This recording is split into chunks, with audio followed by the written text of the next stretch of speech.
Nakauna. Hello, kabrad. Ang udto kanyang tanan. Kami nagsugod mi sa mga ministry, karon yun nagsugod mi. Ug mao ni ang among tema nga atong dalhon ngadto sa katawhan. No?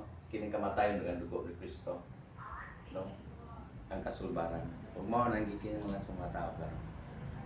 Mao nang atong iampo, tabangin mi ampo nga kining kulungan ato ni mapabot na sa katawhan aron ang mga tao magkakaplag og kaluwasan. Kay kita gihimutang instrumento sa Ginoo aron ta makasugilon sa pulong sa Ginoo. Wala lang ta igo ta gilawas kundi kita gatag bulaton sa papasiguri. No? Mao na nga dapat mao ni atong imensahe. Dili ta mag-isgot og mga relihiyon kundi ang kamatayon ni Kristo kay mao ni ang bugtong solusyon sa problema sa itong kalibutan karon. Ang Ginoo hapit ang balik. Ang pangutana, din sa kalibutan, kita naghimo ko ta pagsugilon sa mga balita nato sa katawhan.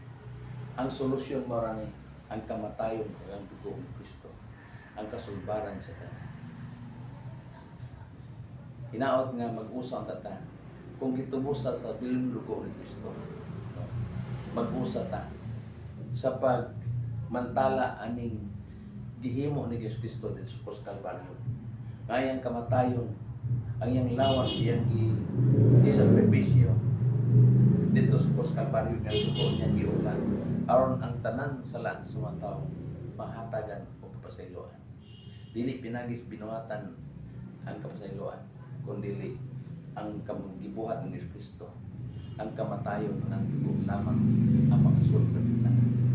Hinaot ko nga iyapit medyo kampo among ministry kini pagwagayway pagpaabot sa pulong sa Ginoo, mensahe sa kaluwasan nga mao nay tinuod nga mensahe karon sa kaluwasan.